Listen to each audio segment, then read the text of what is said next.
Welcome to Loon. Today we solve the puzzle of getting money for startups. I'm sure many of the listeners are well aware of how difficult it is to get funding for a startup, so hopefully this episode can help to fix that worry. Today is the 30th of July 2025. College and universities are just about to get started in Singapore, which is affecting the flow of human and vehicular traffic around the college region. So a little bit of graduation ceremonies and commencement going on here and there. But the economy is not in the best condition, so let's wish all the fresh grad all the best. Today's topic is on getting that first injection of cash into the startup, and we'll do that in a uniquely Singaporean way. I think that most people might be familiar with the fact that Singapore is ranked number 5 globally in terms of innovation startup environment. I'm not sure if the listeners are aware of what the other top 4 positions went to. In the first place, we have United States. In second place, we have United Kingdom, which is maybe a little bit surprising, but it does have a historically strong university and funding environment. In third place, it comes as a surprise, it was Israel, and apparently it held on to that position for quite a while. And in fourth place, we have Canada, again a big country, but I guess don't just focus too much on the ranking, because the fact is that the combined innovation strength of the second, third, fourth, and fifth place, which are United Kingdom, Israel, Canada, and Singapore, is still lower than that of US. So US is quite an overpowered leader in this innovation ecosystem. But even if Singapore pales in comparison with the rest of the leaders in the Western world, it is definitely a giant in the Southeast Asian space. Last year, it captured 60% of all VC investments in ASEAN, of which 60% of those deals went into biomedical startups. So in 2018, Singapore already had more than one biomedical researcher per 1,000 people. So right now, the number might be about, 400 or 500. So it's almost like a massive medical center in the country. Singapore has the innovation and the talent to drive the idea forward, but how about the financing? And here there are 4 ways. The first way is through the StartupSG Founder Grant. And for this grant, it is a super early stage funding for startups and founders just starting out in the biomedical startup space in Singapore. This is also one of the most accessible funding scheme. It is designed to support founders with innovative ideas, and this grant offers up to 50k in capital, co-match with a 1-to-1 basis from the founder. So to get this money, what you need is an idea of with at least 2 people committed full-time to this startup. One of that person has to be a Singaporean citizen or a permanent resident, and one of that person has to be a first-time founder. So you have to put in the same amount of money as you want to get from the government, and that cap is at 50k.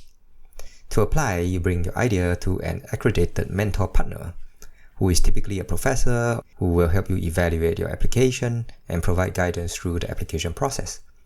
And we have got biomedical startups like Iris and Temasek, which uses AI to revolutionize medical imaging. Both of those were once recipient of this grant.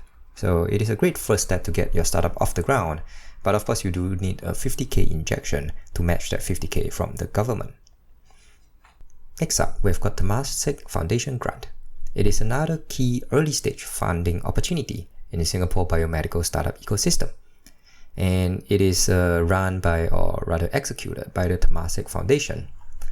It's called the Ep03 grant, which is short for Energize, Enable, and Empower.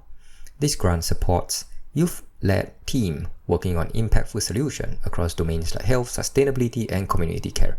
So biomedical innovation naturally fits into this objective. Like the StartupSG Founder Grant, these also provide up to Singapore dollars 50k in seed funding to run live pilots and their innovation idea. To get this money, the idea has to be already at technology readiness level 6. So it is a little bit later stage than the StartupSG Founder Grant, and the entire application process can be performed online. Past medical startup recipients include Novortech, which is a medtech startup using contactless vital sign monitoring, and we've got Biorhythm, which is a women's health startup focusing on maternal monitoring. By the way, I did mention technology readiness level just now, which is a metric invented by NASA back in 1974. So TRL 6 means that there is a prototype that is ready for field testing. If you guys are interested, I can talk about the different levels of TRL, technological readiness level, and how it matches up with clinical validation and startup series round funding. Next up, number 3, we have StartupSG Tech Grant.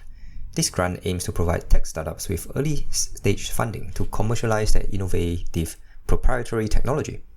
Proprietary technology involves intellectual property or intellectual assets owned by the tech startup. So this tech grant comes in 2 forms, either as a POC, which is a proof of concept grant, and that is capped at $400,000 Singapore dollars, while a POV, which is a proof of value grant, is capped at 800,000 Singapore dollars. To be eligible for this, you will need an IP, so you need an intellectual property, and a convincing description of how this idea can be commercially viable. At least 30% of this company equity has to be held by Singapore citizen or Singapore permanent resident, and the core R&D activities have to be executed in Singapore. And another interesting thing about this funding is that it is specifically made for startups struggling with early stage funding. If the startup has already received significant funding previously, it will no longer be eligible for this grant. Application is performed online through the StartupSG portal directly from the business owner without the need to go through any PI or any accredited mentorship person. So notable biomedical recipients include HistoIndex, a medtech startup pioneering AI-powered tissue imaging, and we've got Privy Medical, which develop advanced therapeutic devices. The last type of funding source that startups in Singapore can get is institutional specific. Some of these fundings are more like research grants that have been backed by PI, but also have to demonstrate commercial potential. For example, NTU has intuitive gap funding, which is a POC funding. Again, POC is proof of concept funding for up to 250k, only for commercially focused projects. It is only available to NTU affiliated PIs and ideas. SingHealth and NHIC has a joint medtech grant providing 100k for feasibility studies and proof of concept projects, but again, this is only available to members under SingHealth institutions. All major institutions in Singapore should have at least a grant to support projects with commercial potential. It is a little territorial, but for a private individual startup founder, such opportunities might not be available. Do note that these financing options mentioned above are mainly for early stage startup ventures that just started out with some kind of flimsy prototype at hand. The open one should provide at least 500,000 Singapore dollars of support, and if institutional fundings are also accounted for, it might be possible to raise the first 1 million Singapore dollars just from these 4 grants. Now, these are just options updated as of July 2025, and the actual money available on the table should increase over time with the launch of National GRIP Incubator Program that injected another $50 million into the startup ecosystem. So what do you guys think about these grants and programs? And to listeners outside of Singapore, how is it like in your country? And for those who are interested, do check out the links in the description box below. Thank you very much for tuning in to this episode of Leun, and I hope some of you receive the next round of grant money. Feel free to leave a comment of your thoughts. See you in the next one. Thank you for listening to this episode of Leun, brought to you by Han, the host and founder of this podcast. This podcast is not intended to be part of any company or business initiative. Rather, it is driven by curiosity and belief that biomedical startups are reshaping our healthcare ecosystem for the better. So I hope to better articulate the works and impacts of this startup to the world. I will appreciate it if you can subscribe to this channel and its content, which are available on YouTube, Apple Podcasts, and Spotify. If you have any thoughts and topic of interest, feel free to leave a comment. Bye bye.